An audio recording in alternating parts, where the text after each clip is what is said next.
Hello guys, आज मी दाखवतो माझी CPL 2026ची ट्रॉफी. ही ट्रॉफी मिळवली बॅटिंग बॉलिंगवर विकेट करणार. ही अशी एक ट्रॉफी आहे. विथ चिक 1 2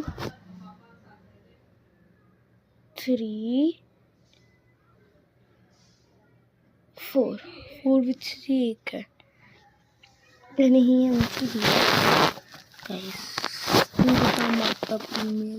दुर्गा माता CPL आहे, चिल्ड्रन प्रीमियर लीग.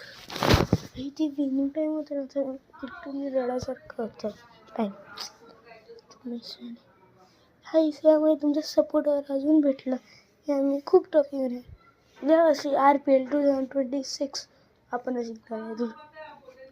ती मी रेकॉर्ड करणार, पण एका माणसाला रेकॉर्ड करायला.